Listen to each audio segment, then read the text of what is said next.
الحمدللہ رب العالمین والصلاة والسلام علی حبیبہ محمد وآلہ وصحبہ اجمعین اما بعد فاعوذ باللہ من الشیطان الرجیم بسم اللہ الرحمن الرحیم او کالذی مر علی قریۃ وہی خاویۃ علی عروشها اللہم سبحانک لا علم لنا الا ما علمتنا انک انت العلیم الحکیم مولایا صلی وسلم دائما ابدا علی حبیبک من زانت بالاسر معزز سامعین کرام السلام علیکم ورحمۃ اللہ وبرکاتہ۔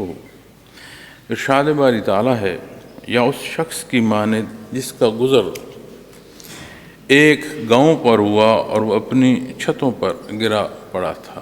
معزز سامعین کرام، اس موضوع کو سمجھنے کے لیے اس سے پیشتر حصہ جو گزرا ہے اسے اگر آپ غور فرمائیں تو اس میں آیت الکرسی اللہ کریم نے ارشاد فرمایا، وہ آیت جسے آیت الکرسی کہا جاتا ہے، وہ آیت جسے نبی کریم صلی اللہ علیہ وسلم نے تمام آیات سے بلند فرمایا اور بے شمار فضائل احادیث مبارکہ میں ملتی ہیں۔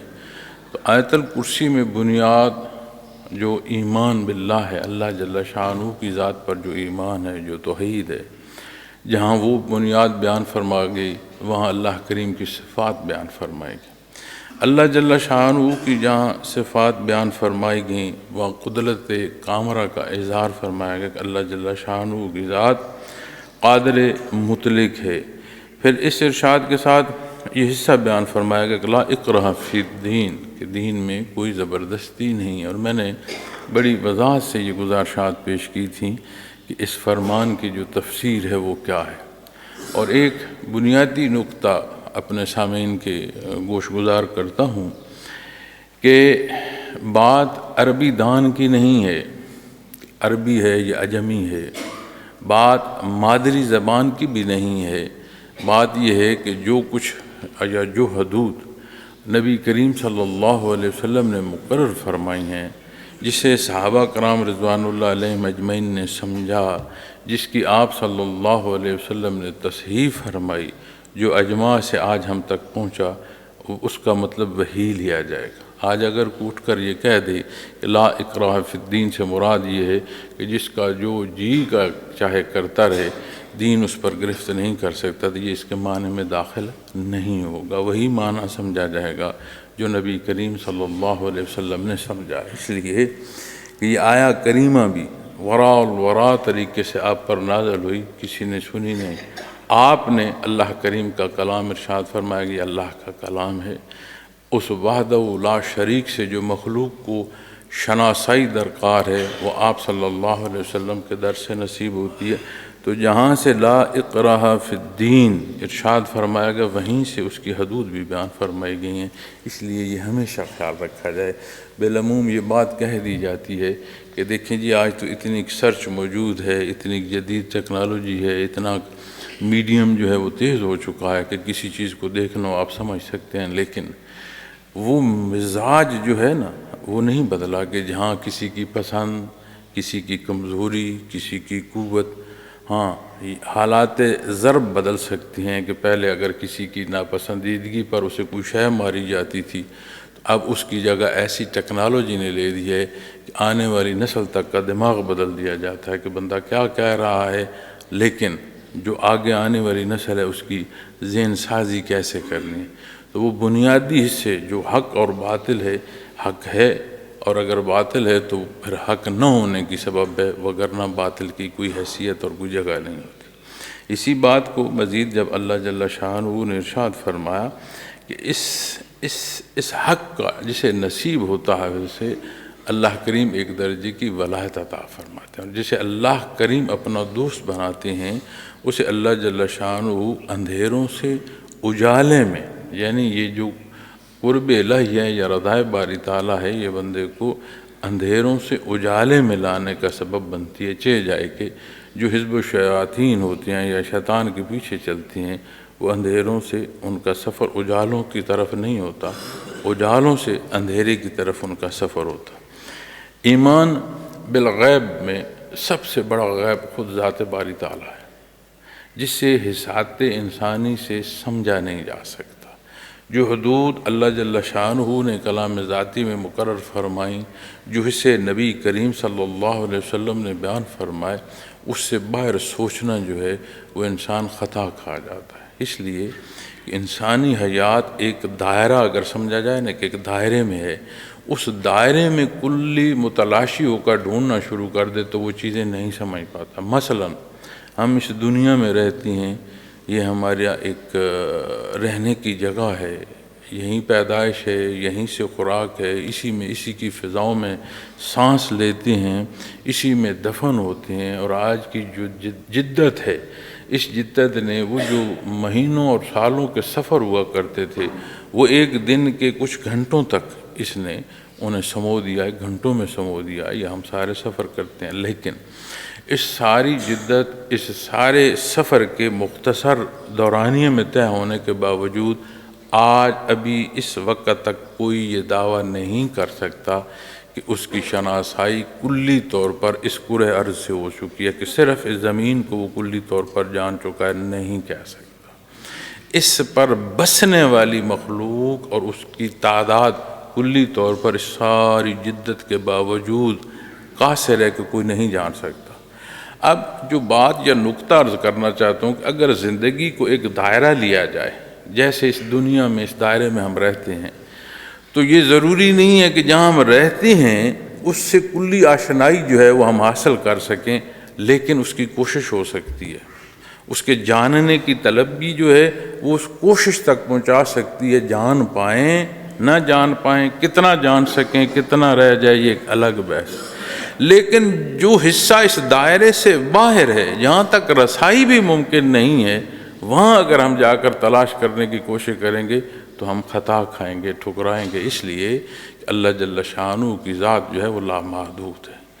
انسان ساری جو اس کے حصات ہیں، اس کا وجود ہے، جو اللہ جل شانہ نے اسے استعداد دی، وہ ساری بے مثل و بے مثال مخلوق میں لیکن محدود ہے۔ اس کی نسبت جب خالق کی طرف جائے گی تو پھر محدود میں لامحدود سمویا نہیں جا سکتا۔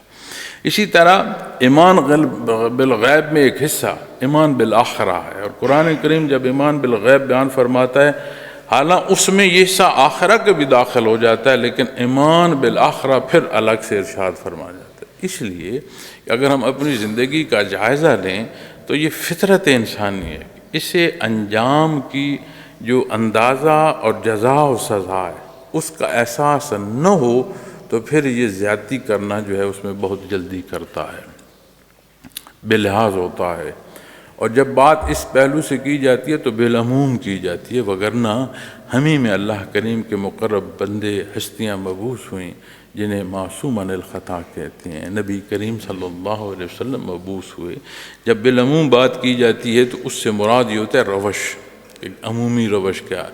اور اسے اگر مزید سمجھنا ہو تو آج یہ جو گلوبلائزیشن ہے، اس میں آپ دیکھ لیں کہ جس خطۂ زمین پر قانون کا نفاذ ہے وہاں اس قانون کا احترام آپ کو عمل تک نظر آئے گا، اور جس خطۂ زمین پر یا جس ملک میں قوانین ہوں لیکن ان کا اطلاق نہ ہو، اس اطلاق میں مساوات نہ ہو، یعنی اکراس دا بورڈ نہ ہو، وہاں بھی آپ لوگوں کے رویے، لوگوں کی سوچ، لوگوں کے عمل دیکھ سکتے ہیں اور خود سمجھ سکتے ہیں کہ یہ جو قانون کا نفاذ ہے یا جزا و سزا ہے اس کا انسانی مزاج پر کتنا اثر پڑتا ہے۔ پھر دوسری مثال آپ کو عرض کرتا ہوں مدینہ منورہ سے۔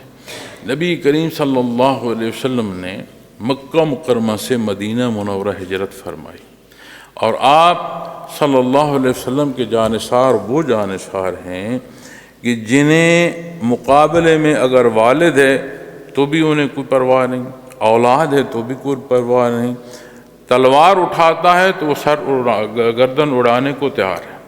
پھر جس مکہ مکرمہ سے انہیں حق پر عمل پیرا اور اعلان کرنے سے نکالا گیا، فتح مکہ پر جب وہ وہاں واپس آتے ہیں تو انہوں نے وہاں قصر نمازیں پڑھی ہیں، پوری نماز نہیں پڑھی۔ حالانکہ ان کا وطن تھا، ان کی گھر جائیدادیں موجود تھیں، عزیزداریاں تھیں۔ کیوں؟ انہوں نے کہا جب اللہ کے اور اللہ کے حبیب کے حکم پر یہاں اس جگہ کو چھوڑ دیا تو پھر یہ گھر اب ہمارا نہیں، ہمارا گھر مدینہ منورہ میں۔ اب ایسی ہستیاں ہیں۔ پھر مدینہ منورہ میں جب انصار کی بات آتی ہے تو انصار نے اپنا سب کچھ آپ صلی اللہ علیہ وسلم کے حکم پر قربان فرمایا۔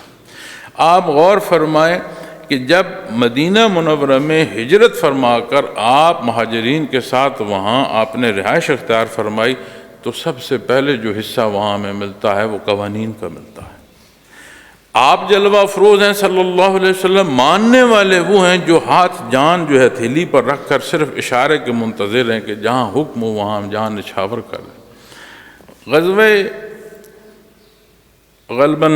غزوہ احد کے واقعات میں ایک واقعہ ہے، ایک صحابی رسول جو ہیں وہ شدید زخمی ہوئے، شدید، اور ان کے جو ساتھی تھے جب جنگ ختم ہوئی مسلمانوں کو فتح ہوئی تو وہ زخمیوں، پہلے انہوں نے ڈھونڈا انہیں ساتھی نہیں ملا، پھر انہوں نے زخمیوں میں تلاش کیا تو ایک جگہ نا انہیں وہ اپنے ساتھی جو ہیں وہ انتہائی زخموں سے چور اور نازک حالت میں ملے۔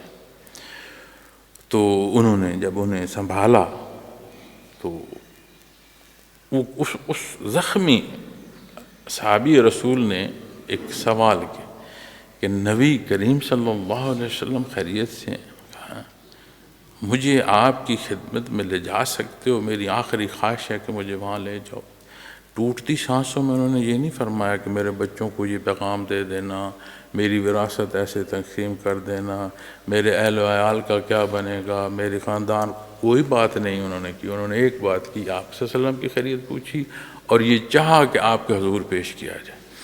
جب آپ صلی اللہ علیہ وسلم کے حضور پیش کیا گیا تو انہوں نے یہ نہیں کہا یا رسول اللہ میں تو بڑا زخموں سے چور ہوں، مجھے بڑی درد ہے، پتہ ہے انہوں نے کیا عرض کیا کہ یا رسول اللہ علیہ وسلم آخری خواہش یہ ہے کہ دم ٹوٹے مگر آپ صلی اللہ علیہ وسلم کے پاؤں مبارک پر ٹوٹے۔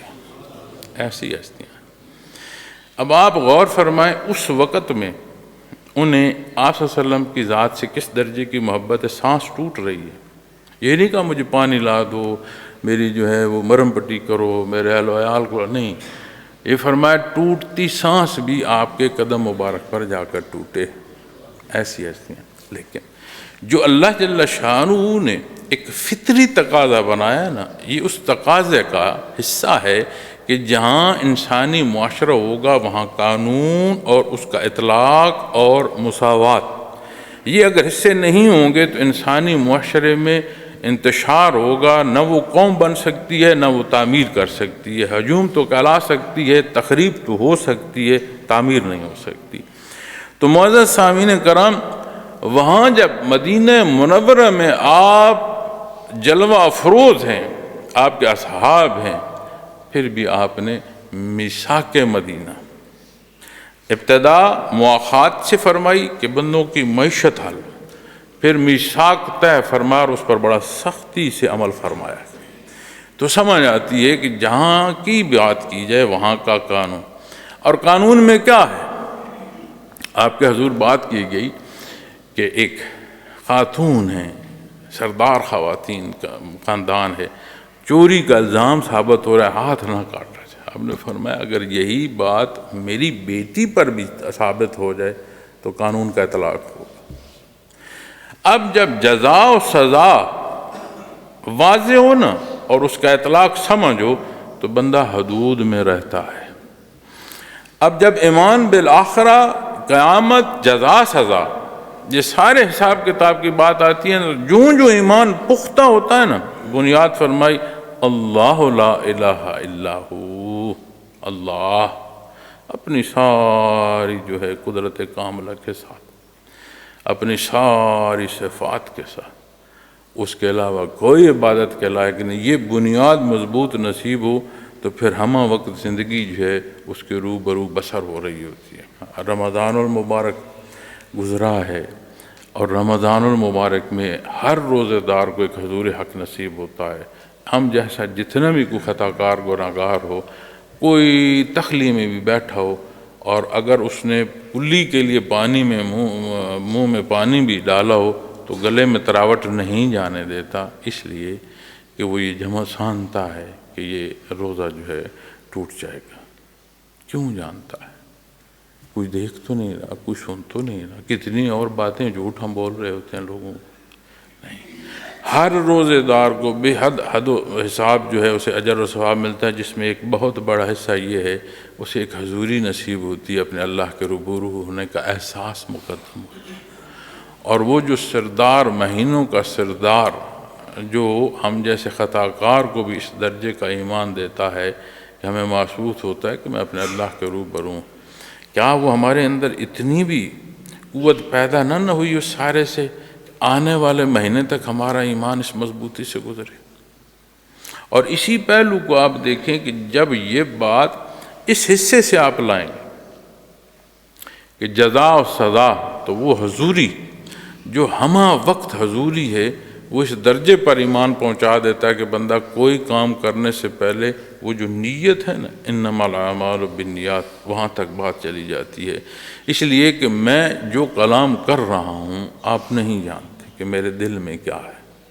یہ بھی ہو سکتا ہے کہ میں واقعتاً ٹوٹے پھوٹے لفظوں سے یہ چاہ رہا ہوں کہ میں اپنا موقف پہنچاؤں، قرآن کریم کی تفسیر ہے، یہ حق سے آشنائی ہم سب کو نصیب ہو، ہم سارے اس پر عمل پیرا ہوں۔ یہ بھی ہو سکتا ہے، یہ بھی ہو سکتا ہے کہ میں اپنی علمیت جھاڑنے کی کوشش کر رہا ہوں کہ نہیں، جو نکات میں بول رہا ہوں شاید یہ بڑے انفرادی حیثیت رکھیں۔ یہ بھی ہو سکتا ہے۔ آپ میرا زبان و بیان، انداز یہ تو دیکھ سکتے ہیں، نیا خانے دل تو نہیں نہ دیکھ سکتے، لیکن یہ جو حضوری ہے نا، یہ جو ایمان ہے، اس درجے پر پہنچاتا ہے کہ آپ میرے سامنے ہوتے ہوئے بھی بعید ہو جائیں گے، لیکن اللہ جل شانہ کی ذات علیم ہے، وہ تو جو میں بول رہا ہوں وہ بھی جانتا ہے، جو سوچ رہا ہوں وہ بھی جانتا ہے، نہ صرف آج جانتا ہے، ازل سے جانتا ہے، اس کا علم تو حضوری ہے۔ یہ ماضی، حال، مستقبل، یہ مجبوریاں ہماری ہیں، اس کے حضور تو ہر شے حاضر ہے۔ آپ غور فرمائیں بندے کا حال کیسے بدل جاتا ہے۔ تو جب یہ یقین ہو کہ وہ جانتا ہے، وہ شاہد ہے، وہ گواہ ہے، اس کے حضور میں نے پیش ہونا ہے، تو جس انداز سے میں نے نظر اٹھائی ہے اس میں حیا تھی، یہ بے حیائی مخلوق نہیں جانتی لیکن وہ جانتا ہے۔ تو پھر آپ سوچیں نا بندے کی زندگی کیسے بدلتی۔ ہم دنیا کے خطوں میں دیکھتے ہیں کہ وہ جو کسی قانون کی پاسداری نہیں کر رہا ہوتا، ایسے خطے میں پہنچتا ہے جہاں نفاذ ہے، اسے میں نے دیکھا ہے کہ وہ اپنی لائن نہیں توڑتا۔ میں خود اس چیز کا شاہد ہوں، اپنی آنکھوں سے دیکھا۔ اور وہ احساس کہ یہ مضبوطی آخرت کی، اب جب بات آخرت کی آتی ہے تو پھر موت، حیات، ہر پہلو، پہلے تھا کچھ نہیں، اللہ نے زندگی دی، اب زندگی دی ہے، موت دے گا، موت کے بعد پھر حیات ہوگی۔ اب کافر انکار کرتا ہے، شیطان کہتا ہے کہ اس آخرت کو مانو ہی نہیں، اپنی مرضی سے رہو، اگر اس ججمنٹ ڈے کو دیکھو گے تو اس کے مطابق چلنا پڑے گا۔ تو وہ کہتا ہے کہ ایمان بالآخر، آخرت کی کہاں دیکھی جی، جو گل گئے، سڑ گئے، ہڈیاں ہو گئے، بات ختم ہو گئی، یہی زندگی ہے۔ یہ پوری کوشش ہوتی ہے شیطان کی کہ انسان کو اس اندھے کنویں سے نکلنے نہ دے۔ اگر اس کا ایمان آخرت پر مضبوط ہوتا ہے تو پھر اپنے آج کو وہ دیکھے گا جس کا حساب اس نے اللہ کو دینا۔ تو جو بنیاد، جو شرائط ایمانیات کی ہیں، وہ جتنی مضبوط ہوتی ہیں بندے کو اتنی خالص عبادات نصیب ہوتی ہیں، اور جتنی خالص عبادات نصیب ہوں اتنا پھر اس کے اعمال درست ہوتے ہیں۔ یہ کوئی بات نہیں ہے کہ بندہ بڑا عبادت گزار ہے لیکن لین دین میں وہ حرام کرتا ہو، حرام کھاتا ہو، یہ نہیں ہو سکتا۔ عبادات کو شرف قبولیت نصیب ہو، یہ نہیں ہو سکتا کہ وہ حرام کھائے، بلکہ یہ تو بڑی دور کی بات ہے، وہ حلالً طیبہ کی طرف جائے گا کہ حلال بھی ہو اور پاک بھی ہو۔ بڑے حضرت رحمۃ اللہ تعالیٰ علیہ کے واقعات آپ کی سوانح عمری میں ملتا ہے کہ آپ اپنے حضرت، اپنے شیخ جو ہیں ان کے طرف آپ کا سفر تھا، اور رات تھی، تو پرانا جو وقت تھوڑا تھا آج سے پہلے، تو اس وقت لوگ سفر بھی پیدل ہوا کرتے تھے، اور پھر قیام عموماً جو ہے وہ مساجد میں یا کسی دائرے میں اس طرح کا قیام ہوتا تھا۔ اور ہماری جو دیہی آبادیاں، یہاں کو مہمان آتا مسجد میں تو وہاں عشاء پر پھر وہ اہل محلہ کی کوشش ہوتی تھی کہ اس کی میزبانی کی جائے، اسے کھانا پہنچایا جائے، صبح کا کھانا دیا جائے۔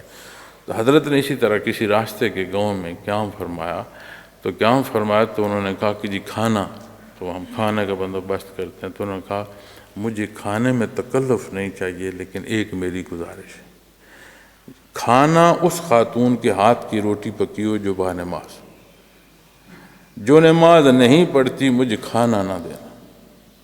اب وہ روٹی حرام تو نہیں، وہ جو وجود کی پاکیزگی ہے اس کا اثر اس روٹی کے پکنے تک جانا ہے، اور جو وجود کی وہ کیفیت اور حال ہے کہ جو نماز نہیں پڑھ رہا اس کے وضو اور پاکی کا کہاں خیال ہوگا؟ تو وہ اثر اس کی ذات کو آپ دیکھیں، اس کے وجود سے مس ہونے والی شے، اور وہ شے آگے جہاں تک پہنچتی ہے وہاں تک کی بات نزاکت میں آ جاتی ہے۔ تو ساری آبادی سے دیکھا کہ انہوں نے کہا جی ایسا کوئی ہمیں نہیں ملی خاتون، انہوں نے کہا مجھے ایک لپ دودھ کا دے دو، ایک گلاس، میرا اس سے رات گزر جائے گی، میں نے نہیں روٹی کھانی۔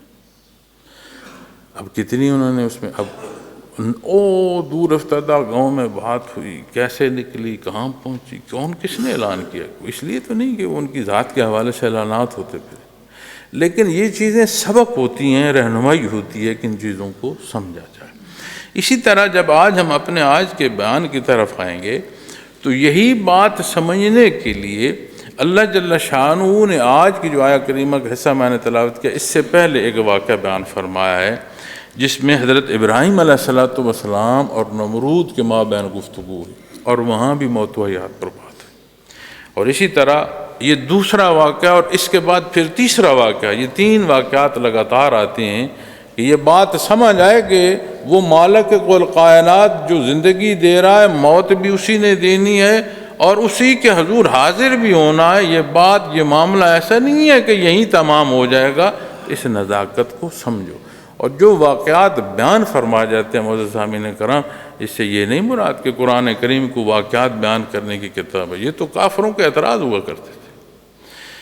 وہ ضابطے یا وہ انداز جو پہلے کسی نے اختیار کیے تو جیسے نتیجے پائے، آج اگر اس انداز کو کوئی اختیار کرے گا ویسے نتیجے پائے گا۔ تو بات میری ضمناً طویل ہوگی، میں واپس اپنے موضوع پر آتا ہوں، وگرنہ تو یہ ایک ایسا درد ہے کہ اس کے ساتھ آج کے اپنے حالات کو منسلک کیا جائے نا تو شاید وقت ہی ہمارا ختم ہو جائے۔ تو جو فرمایا نا، یا اس شخص کی مانند جس کا گزر ایک گاؤں پر ہوا، خاویۃ علی عروشہ، وہ اپنی چھتوں پر گرا پڑا تھا۔ اب چھتوں پر گرنا یعنی اجاڑ ہو جانا۔ کیسے؟ جب کوئی مکان گرتا ہے نا معزز سامعین کرام تو اس کی چھت گرتی ہے، اور چھت پر جب کہا جائے نا مکان گرا تو ٹوٹی پھوٹی دیواریں قائم رہتی ہیں، دیواریں ٹوٹی پھوٹی بعد میں گرتی ہیں اندر۔ جب اندر گریں تو اس کا مطلب ہے کہ چھت پر بھی مکان گر گیا، یعنی تو یہ تو گیا، گزرا ہو گیا، تباہ حال ہو گیا، تو بالکل تباہی ہو گئی یہاں کی۔ تو اس پر مفسرین کرام جو واقعہ بیان فرماتے ہیں، اس میں دو تین اور جو اللہ کریم کے مقرب ہستیاں ان کے نام بھی بیان فرمائے جاتے ہیں، اور حضرت عزیر علیہ السلام کا نام بھی بیان، اور اکثر جو ہے واقعہ وہ حضرت عزیر علیہ السلام کی نسبت جو ہے وہ مفسرین بیان فرماتے ہیں، اور اسی پہلو کو حضرت جی رحمۃ اللہ تعالیٰ علیہ نے بھی اپنی تفسیر میں لیا۔ اب جب یہاں اس واقعے کو بیان فرماتے ہیں تو وہ فرماتے ہیں کہ یہی جو بیت المقدس، یہیں پر ایسے حالات ہو گئے کہ بنی اسرائیل جو ہے اس نے بے شمار گناہ اختیار کرنے شروع کر۔ ایک حال آج بھی ہم پوری امت دیکھ رہے ہیں، قدیم تاریخ ہے۔ تو جب بے شمار انہوں نے غلطیاں اور گناہ شروع کیے تو ایسے حالات میں جہاں سختی آتی تھی وہاں اللہ کریم کے مقرب ہستیاں وہاں سے سفر کر جایا کرتی تھیں۔ اللہ کریم انہیں وہاں سے محفوظ مقام پر بھیج دیا کرتے تھے۔ آپ قرآن کریم میں آپ نے دیکھا ہوگا، حضرت لوط علیہ السلام کا آپ نے دیکھا حال سارا بیان فرمایا، حضرت نوح علیہ السلام کو آپ دیکھیں، اللہ کریم نے انہیں کشتی پر سوار فرما دیا، پیچھے جو کچھ ہوا۔ اسی طرح آپ غور فرمائیں، مکہ مکرمہ میں صلح حدیبیہ کے موقع پر قرآن کریم فرماتے ہیں اگر وہ آپ سے جنگ کرتے تو تباہ ہو جاتے، ابھی کے تباہ ہو جاتے، لیکن وہاں ایسے لوگ بھی ہیں جن کا اندیشہ ہے کہ وہ نہ بیچ میں پس جائیں، یعنی ایسے لوگ ہیں جو بعد میں ایمان لانے والے ہیں یا جن کے دلوں میں ایمان آ جائے۔ اس پر جب مفسرین بیان کرتے ہیں وہ کہتے ہیں یہ جو نیک اور بد مل کر رہتے ہیں اس سے بقا رہتی ہے اس معاشرے کی۔ جب نیک بندے صالح کو الگ کر دیں گے تو پھر اجاڑا ہو جاتا ہے۔ تو ایسے موقعوں پر اللہ کریم کی جو مقرب ہستیاں ہیں انہیں اللہ کریم محفوظ مقام کی طرف امن والی جگہ پر جو ہے وہ بھیج دیتے تھے۔ تو بخت نصر ان بادشاہوں میں سے بادشاہ ہوا ہے جو اسے دنیا میں بہت طاقت دی گئی اور بڑی بادشاہی دی گئی، اور وہ غافر تھا، ظالم تھا، وہ ان پر مسلط ہوا، اس نے ہر چیز کو طے و بالا کر دی، قتل و غارت کر دی، مکان گرا دیے، سبزے جلا دیے، اغوا کر لیے، اٹھا لیے، قید کر لیے، جو ہو سکا اس نے تباہی کی، تباہ کر کے چلا گیا۔ تو جب حضرت عزیر علیہ السلام کچھ وقت کے بعد پھر واپس تشریف لائے تو آپ دراز گوشت پر تھے، یعنی جسے آج ہم کہتے ہیں کہ گدھا۔ تو عرب اور ان ممالک میں گھوڑا اور اچھی نسل کا گدھا، اس سے بہترین سواری جو ہے گنا جاتا تھا۔ نبی کریم صلی اللہ علیہ وسلم کی سواریوں میں بھی یہ حصے شامل تھے۔ تو آپ وہاں آئے تو آپ نے اس شہر کا حالات دیکھے، کوئی محسوس نہیں ہوتا تھا کہ یہاں کوئی حیات بھی تھی۔ تو آپ نے اس تعجب میں کہ بہرحال اللہ کے حبیب ہیں، اللہ کے مقرب ہستیاں ہیں، مخلوق کو ایمان کی دعوت دیتے ہیں، تو یہ تو یقینی بات ہے کہ ان کا ایمان جو ہے وہ پختہ اور صادق ہے۔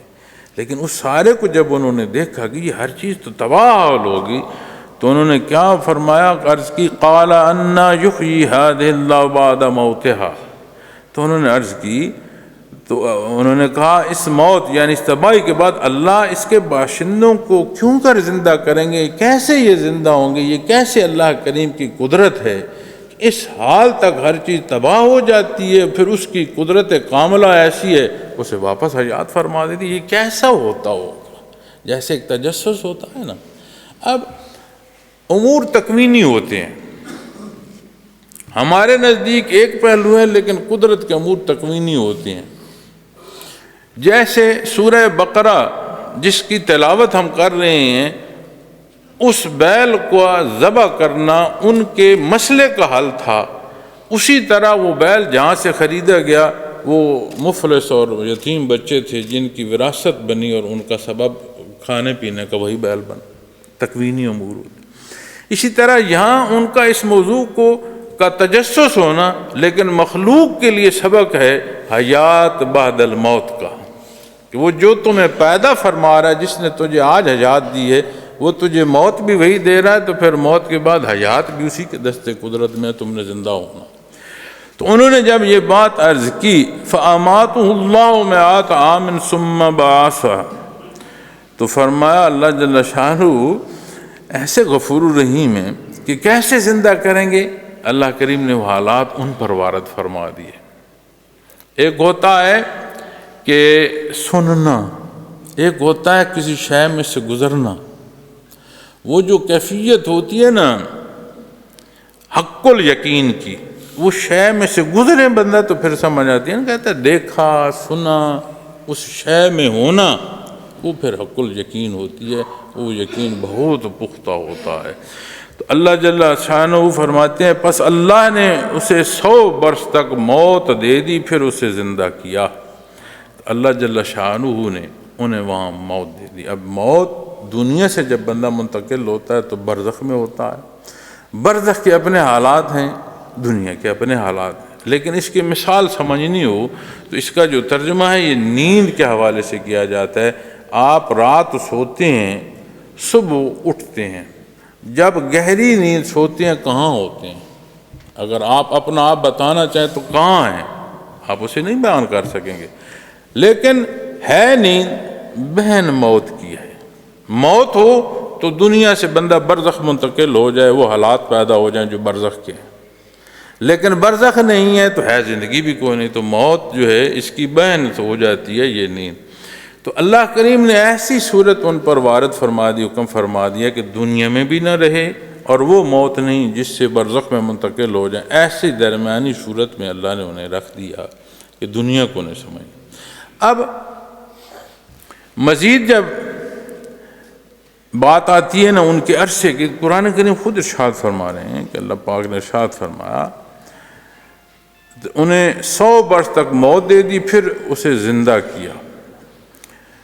مئات عام ثم بعث، پھر انہیں زندہ کیا۔ قال کم لبثت، اور فرمایا اور پوچھا کتنا عرصہ رہے ہو، کم لبثت کتنا عرصہ رہے ہو، قال لبثت یوما او بعض یوم، عرض کی گئی کہ ایک دن او بعض یوم، یا کچھ دن کا حصہ۔ تو مفسرین فرماتے ہیں کہ سورج جو ہے وہ کلی طور پر نہیں آیا تھا، لیکن جب وہ اٹھے تو غروب بھی نہیں ہوا تھا، تو نہ دن پورا چڑھ چکا تھا اور نہ غروب ہو چکا، تو انہوں نے عرض کی کہ کچھ دن کا حصہ جو ہے وہ اس صورت میں رہے۔ قال بل لبثت مئات عام فانظر الى طعامك وشرابك لم يتسنى، فرمایا بلکہ تم 100 سال اس حال میں رہے، پس اپنے کھانے، فانظر الى طعامك، اپنے کھانے کو دیکھو، وشرابك،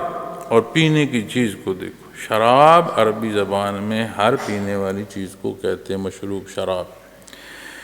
لم یتسنہ، وہ خراب نہیں ہوئی، عرصہ 100 سال گزر گیا، کوئی شے خراب نہیں۔ اب یہاں مفسرین کرام لکھتے ہیں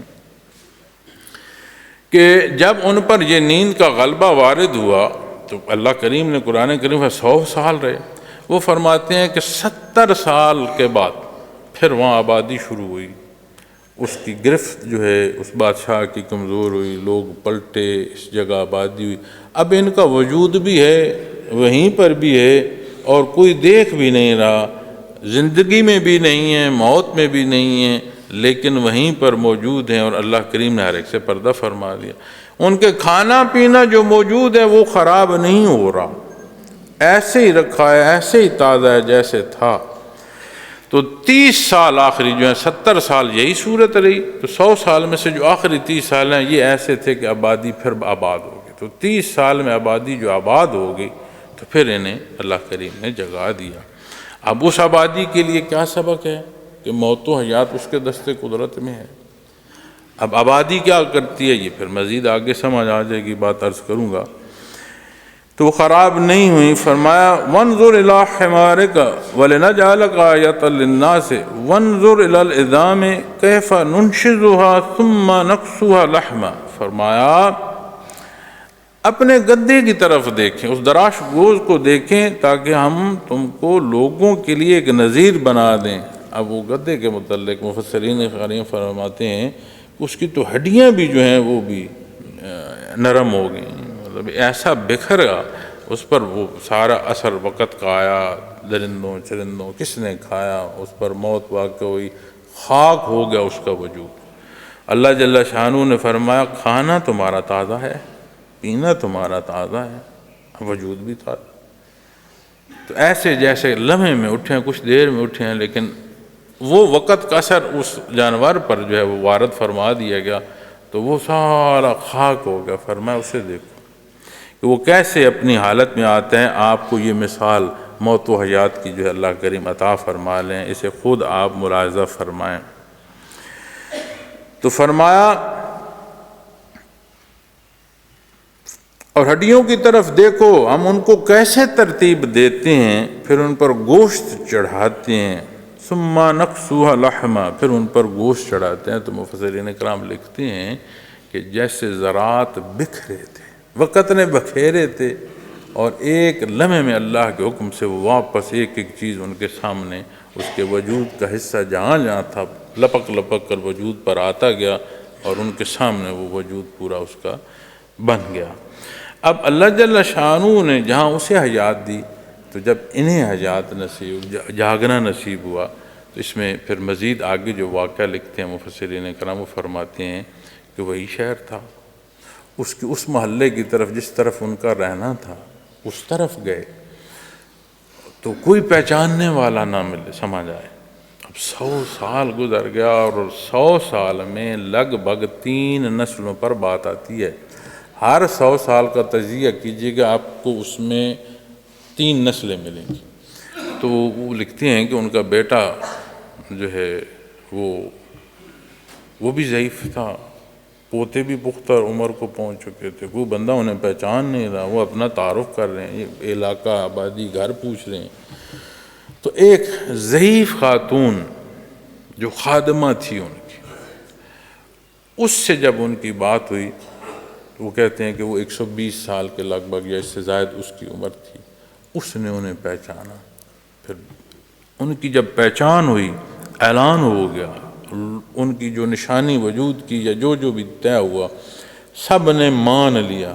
اللہ جل شانہ نے عطا فرمایا، موت و حیات کا مالک ہے، کیسے زندگی دیتا ہے، کیسے موت دیتا ہے، موت کے بعد پھر کیسے اٹھائے گا۔ اور جنہیں انہوں نے درس دینا ہے، جنہیں وہ اس کا سبق حق کا دینا، انہوں نے کہا عزیر ابن اللہ، یہ تو اللہ کے بیٹے ہیں، جب چاہے مر گئے، جب چاہے اٹھ گئے۔ حضرت عیسیٰ علیہ السلام نے گود سے سوالوں کے جواب دیے، بجائے اللہ کریم کی قدرت کو ماننے کے دوسری طرف چل۔ بدبختی ہو نا تو پھر سیدھی بات بھی بندہ نہیں سمجھتا، اس کو الٹ لیتا ہے۔ اپنے بارش برستی ہے نا معزز سامعین کرام، تو زندگی بارش سے ہے، لیکن غور کیجئے گا جو قابل زمین ہوتی ہے اس میں رویدگی پیدا ہوتی ہے، جہاں پتھر ہوتا ہے اس پر کوئی اثر نہیں ہوتا، اور جہاں گندگی کا ڈھیر ہو وہاں بو زیادہ آنا شروع ہو جاتی ہے، وہاں تفن پھیل جاتا ہے۔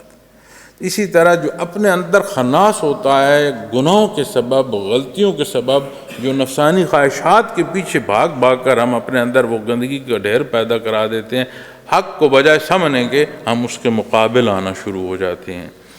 تو وہاں ان کی پہچان ہوئی، لیکن جسے حق نصیب ہونا تھا اسے حق نصیب ہوا، جس کی بدبختی اپنی اس نے سہیڑ رکھی تھی وہ اپنا بھگتے گا۔